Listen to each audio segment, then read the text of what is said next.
Baru saja saya harus lepaskan charge dari handphone saya karena memang baterainya nyaris mau lowbat. Perlu dicas, sering dipakai, sering dicas supaya tetap bisa connect dengan beberapa orang atau banyak orang yang ada di handphone saya. Seperti itulah sebenarnya kita, saudara. Kita perlu dicas setiap hari, rohani kita, bahkan jiwa kita, bahkan tubuh kita. Nah saudara, pada kesempatan ini kita akan sama-sama akan dicas dengan firman Tuhan. Persiapkan hati dan keberadaan kita saat ini. Mari sama-sama kita satu dalam doa. Bapa Surgawi, di dalam nama Tuhan Yesus, terima kasih buat kesempatan ini Tuhan. Kami mau mendengarkan sebagian dari firman-Mu. Roh Kudus yang berbicara kepada setiap pribadi kami, urapan Roh Kudus yang menyertai, mengurapi setiap kami yang percaya kepada Engkau Tuhan, terlebih hamba-Mu yang sangat terbatas ini. Terima kasih Tuhan, Engkau Tuhan yang kuatkan di antara kami yang lemah. Tuhan Yesus sembuhkan kami yang sakit di dalam nama Tuhan Yesus Kristus, dan Tuhan juga yang melepaskan kami dari segala ikatan apapun yang Tuhan tidak kehendaki. Di dalam nama Tuhan Yesus Kristus, biar kebenaran, damai sejahtera, dan sukacita oleh Roh Kudus menguasai hati pikiran kami senantiasa. Dalam nama Tuhan Yesus Kristus. Amin. Baik, Bapak Ibu Saudaraku yang dikasihi Tuhan Yesus, apa yang kita harus lakukan? Apakah kita hanya berdiam diri saja? Bingung mau melakukan apa? Ada satu ayat firman Tuhan yang luar biasa yang kita akan jadikan pegangan dalam hari-hari ini, yaitu yang terambil dari Pengkhotbah 9 ayat 10. Firman Tuhan katakan seperti ini: segala sesuatu yang dijumpai tanganmu untuk dikerjakan, kerjakanlah itu sekuat tenaga, karena tak ada pekerjaan, pertimbangan, pengetahuan, dan hikmat dalam dunia orang mati, kemana engkau akan pergi. Nah saudara, ayat itu dengan jelas dan dengan tegas katakan bahwa kita harus mengerjakan apa yang dijumpai tangan kita untuk kita kerjakan. Bukan sekedar kita kerjakan asal-asal, tapi kita kerjakan dengan sekuat tenaga, dengan maksimal. Saudara, Tuhan menghendaki kita menjadi pribadi yang produktif. Sekalipun di dalam masa-masa lockdown atau masa-masa kita masih stay at home, bukan berarti kita tidak bisa berbuat apa-apa. Sekalipun kita ada di rumah, kita tetap bisa produktif. Saudara, Tuhan menghendaki kita terus bergerak. Bergerak dan bergerak maju. Bergerak maju. Move forward. Bukan sekedar kita harus move on. Nah saudara, untuk lebih jelasnya saya ingin sampaikan ada sebuah survei dari sebuah badan LSM tentunya, yaitu tentang kurva di mana posisi kita pada saat pandemik COVID-19 ini. Saudara, di sini dikatakan bahwa ada 3 zona. Zona yang pertama adalah zona ketakutan. Zona kedua adalah zona belajar. Zona ketiga adalah zona bertumbuh. Nah, di mana kita masing-masing kita berada? Di zona ketakutankah? Atau di zona belajar? Atau di zona bertumbuh? Nah, secara cepat saja saya ingin sampaikan bahwa zona ketakutan antara lain orang yang ada di zona ketakutan adalah orang yang beli stok masker, obat-obatan, vitamin, termasuk sembako berlebihan. Takut terjadi kekurangan dan sebagainya. Takut. Yang kedua, orang yang ada di zona ketakutan itu sering menyebarkan rasa takut, marah, karena mudah tersinggung. Ya, selain itu juga orang yang ada di zona ketakutan, salah satu cirinya ya, juga suka mengeluh. Dan selain suka mengeluh dan sering suka langsung men-sharekan ya info apapun dari medsos. Ya, terutama mengenai perkembangan siapa yang meninggal, siapa yang meninggal, siapa yang menjadi korban. Nah, saya ada di sebuah grup, ya, ada sebuah grup di mana grup itu ada salah satu anggota grup suka sekali untuk menyebarkan berita tentang penderita COVID yang meninggal. Hampir tiap hari dia kabarkan si A meninggal, si B meninggal. Sampai dalam hati saya katakan, nih orang suka banget untuk menyebarkan tentang korban-korban yang meninggal karena COVID, ketimbang menyebarkan siapa yang sembuh, dan sebagainya. Wow. Nah, saudara, orang yang ada di zona ketakutan dalam masa-masa ini juga adalah cirinya mudah marah, mudah tersinggung, seperti yang tadi saya sampaikan. Nah, saudara, apakah kita ada di zona ketakutan itu? Saya berharap kita tidak ada di zona ketakutan. Kita sudah bergerak, ya, maju lagi, yaitu di zona belajar. Bukan sekedar kita move on. Move on itu hanya berpindah. Nah, kalau orang yang ada di zona ketakutan bergerak, move on, tetapi mungkin move on-nya itu beli sembako dari Mart 1 ke Mart yang lain. Itu bukan move forward, move on. Tapi Tuhan mau adalah kita move forward.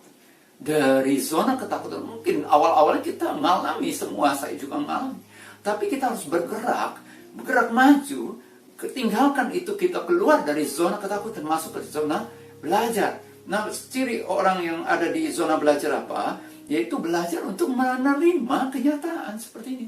Bukan hanya kita sendiri, bahkan boleh kata di seluruh dunia, hampir seluruh dunia mengalami itu semua. Ya, nah saudara, selain itu juga orang yang ada di zona belajar, mereka sudah tahu bahwa ternyata berita-berita yang negatif tentang COVID ini, apalagi berita hoax, saudara, itu membuat jadi depresi, takut, bahkan cenderung fobia tuh.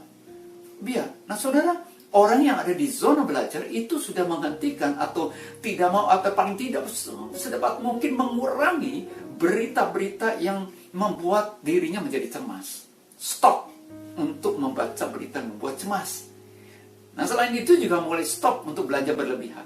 Orang yang belajar, ada di zona belajar, itu belajar untuk berhemat, ya kan, di dalam keluarga untuk soal keuangan. Ya, mulai atur-atur keuangan, kita bisa bedakan mana keinginan, mana kebutuhan. Nah, orang yang belajar seperti itu, orang yang ada di zona belajar, saudara, ada paling tidak ada lebih dari satu orang, ya, ibu-ibu mengatakan begini, ya, saya dengar bahwa ternyata ketika harus stay at home, di mana semuanya harus dilakukan di rumah, ibu-ibu juga pada masak di rumah, ya, anggota keluarga harus menikmati makanan di rumah, yaitu makanan seorang mama, seorang ibu, seorang istri. Saudara, ketika berjalan ternyata ibu itu, atau banyak yang katakan, terjadi penghematan yang luar biasa.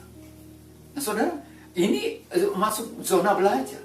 Selain itu apa? Orang yang ada di zona belajar ini, ya, stop untuk mengetikkan atau men-sharekan info dari medsos yang belum jelas atau tidak jelas kebenarannya.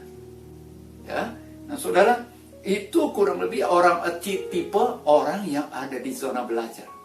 Nah, kita nggak mau hanya di zona belajar, hanya untuk protek diri sendiri.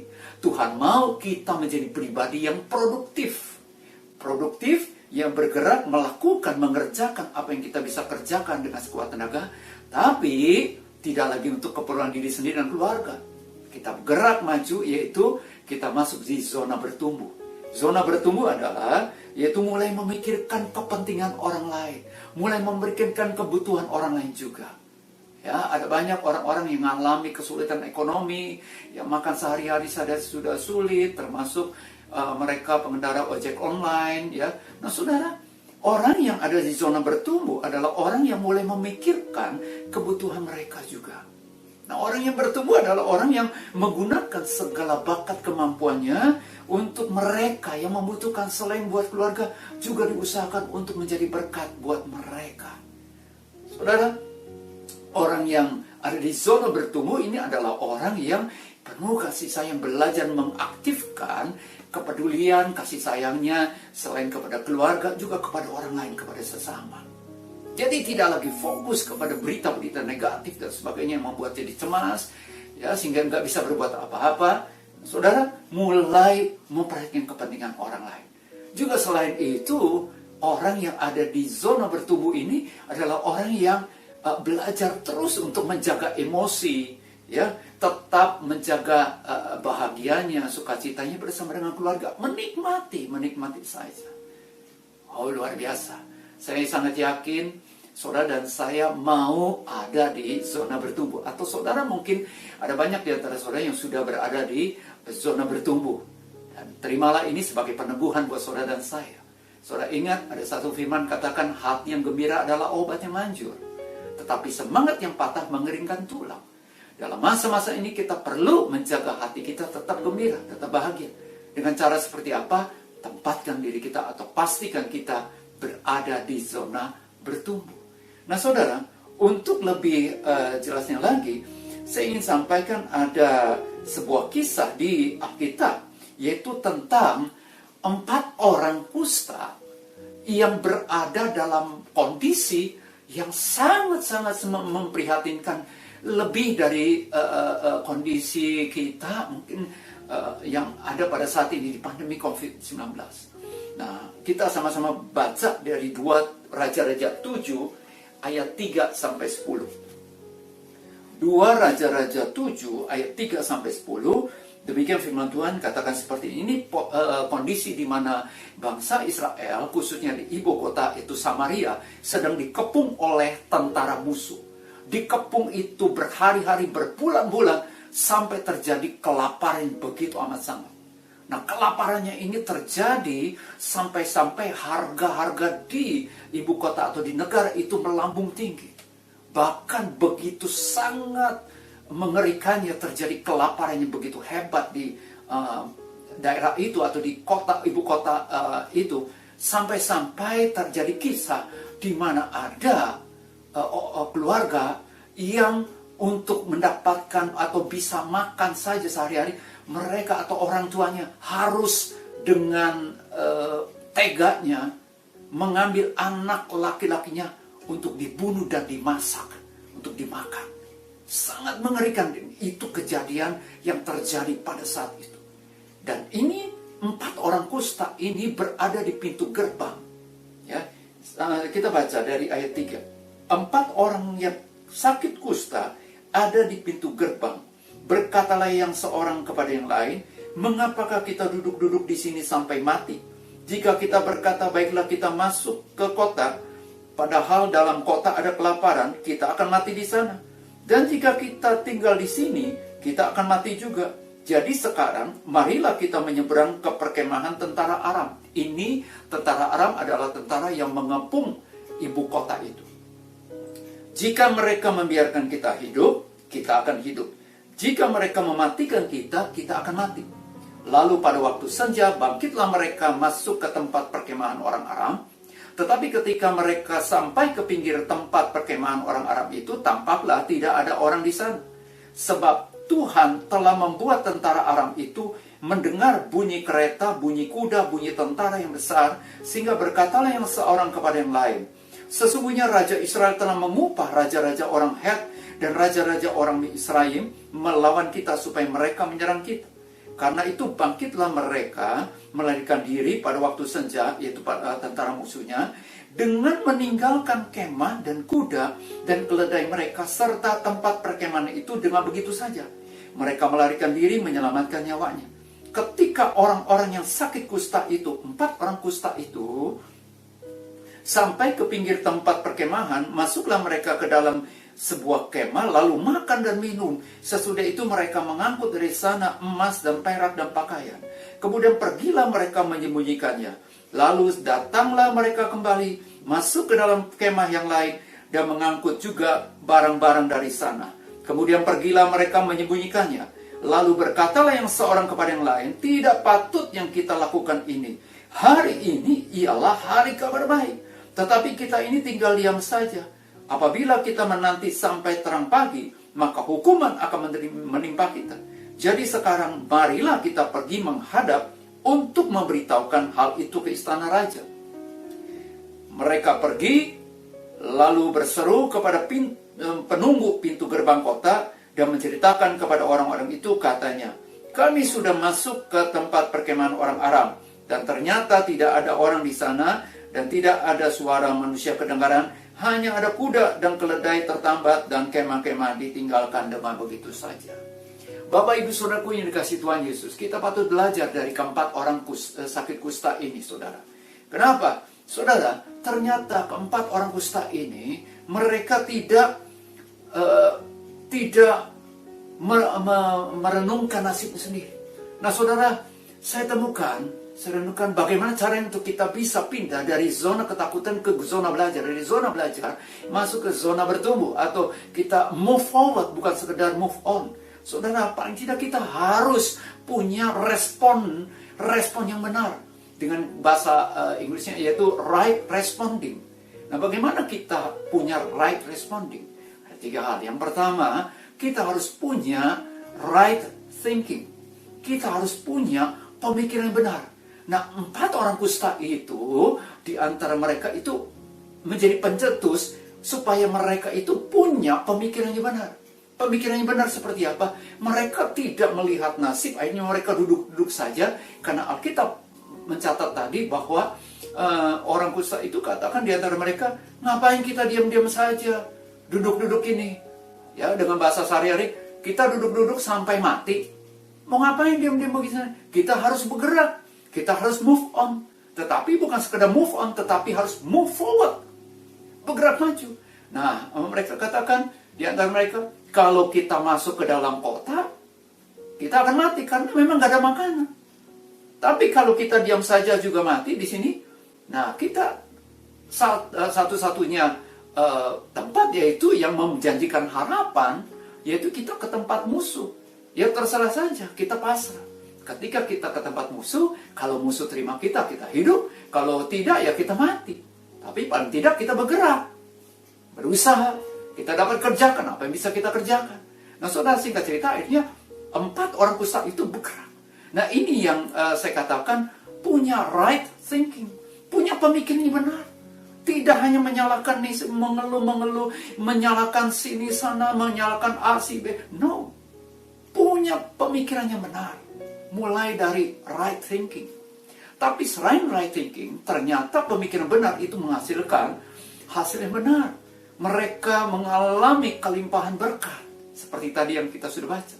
Namun ternyata orang yang mau terus bergerak, move forward, tidak berhenti sampai di situ saja, bergerak terus, bertumbuh, mulai memikirkan orang lain. Nah ini saya ingin sampaikan, ini hal yang kedua, yaitu selain right thinking, right feeling. Punya perasaan yang benar. Artinya apa? Berempati juga, bersimpati terhadap orang-orang lain, terhadap sesama. Nah orang-orang kusta ini juga punya pemikiran, nggak baik nih kalau kita hanya menikmati sendiri. Ya sekalipun makanan kita seperti apalagi saat ini kita berkelimpahan. Sementara saudara kita di dalam kota sana mengalami kelaparan. Tidak baik buat kita hanya berdiam sendiri, menikmati sendiri. Bahkan kita akan berdosa, bersalah. Jadi kita harus tinggalkan ini, kita pergi memberitakan kepada mereka. Supaya mereka juga ikut sama-sama menikmati. Wow, ini yang namanya punya perasaan yang benar. Merasakan, belajar, ikut merasakan apa yang sesama rasakan. Right feeling. Dan yang ketiga adalah, selain punya right thinking, punya right feeling. Akhirnya, karena ada pikiran yang benar, punya feeling yang benar, harus ada right moving. Harus ada action, harus ada pergerakan, tindakan yang benar. Bukan sekedar banyak ngomong, bukan sekedar banyak teori, tetapi harus di-actionkan, harus dilakukan. Singkat cerita, akhirnya orang kusta itu bergerak maju terus untuk menjadi berkat. Nah, akhirnya kita tahu sama-sama kalau saudara baca itu seluruh perikop atau seluruh pasal itu, saudara, seluruh penduduk di ibu kota itu mengalami kelimpahan berkat dari Tuhan. Akibat dari 4 orang kusta ini. Luar biasa saudara. Saya ingin sampaikan, sekalipun orang kusta atau keempat orang itu mengalami sakit kusta. Kalau secara adat itu dikatakan orang-orang itu najis, tapi hatinya mulia. Ya, kelihatannya dia mengalami penyakit kulit yang kotor, tetapi hatinya bersih. ini tipe orang yang berada di zona bertumbuh dan bertumbuh dan bertumbuh. Bergerak maju, bergerak maju, dan bergerak maju. Terus move forward. Nah, Bapak Ibu Saudaraku yang kasih Tuhan Yesus, saya kutip kembali Pengkhotbah 9 ayat 10. Tadi katakan, segala sesuatu yang dijumpai tanganku, untuk dikerjakan, kerjakanlah itu sekuat tenaga, dengan segala keberadaan kemampuan kita. Karena tidak ada pekerjaan, pertimbangan, pengetahuan, dan hikmat dalam dunia orang mati, kemana engkau akan pergi. Saudara, dalam masa-masa saat ini, apa yang harus kita lakukan? Saudara, kita bisa lakukan, yaitu apa? Selain kita berdoa buat keluarga kita, mohon perlindungan Tuhan, penyertaan Tuhan, kita juga mencukupi segala kebutuhan rumah tangga kita, keluarga kita dengan secukupnya tentunya. Ya, tapi selain itu kita perhatikan kepentingan orang lain juga. Ya, kita bisa share, yaitu kabar baik. Ketika mereka ada di antara mereka yang khawatir, takut, kita sampaikan ada Yesus yang adalah juru selamat yang mampu memberikan damai sejahtera. Tapi selain itu kita berdoa buat mereka, berdoa buat rakyat Indonesia, berdoa buat pemerintah negara Indonesia. Kita berdoa, selain berdoa, kita juga action, berbagi apa yang bisa kita bagikan.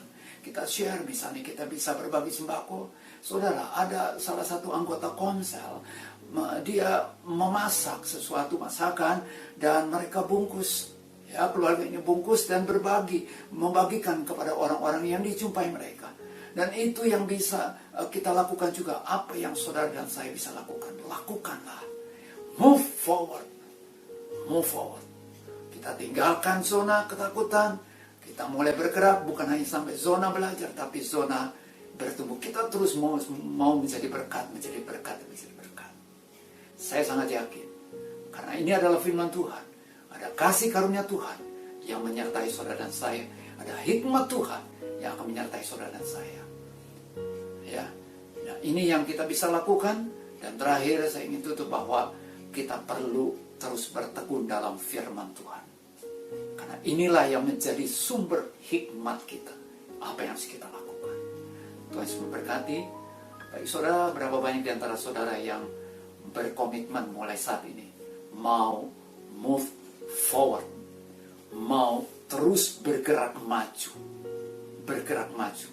dan bergerak maju, bertumbuh dan bertumbuh, dan menjadi berkat bagi banyak orang. Taruh tangan saudara di dada saudara. Saya mau berdoa ke saudara. Bapa Surgawi, di dalam nama Tuhan Yesus, Engkau melihat tangan-tangan yang telah diletakkan di dadanya masing-masing. Tuhan, hamba percaya ada kasih karuniamu, kekuatan daripadamu ya Tuhan, yang memampukan mereka, memampukan kami, untuk kami terus move forward, bergerak maju, bertumbuh, dan menjadi berkat bagi banyak orang. Terima kasih Tuhan.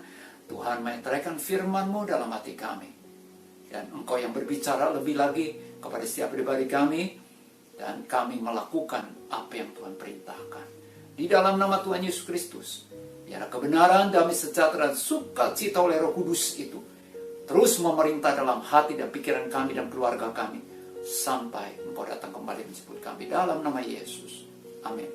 Saudara, selanjutnya kita akan berdoa syafaat. Berdoa buat orang lain. Berdoa buat bangsa negara kita. Mari kita satu dalam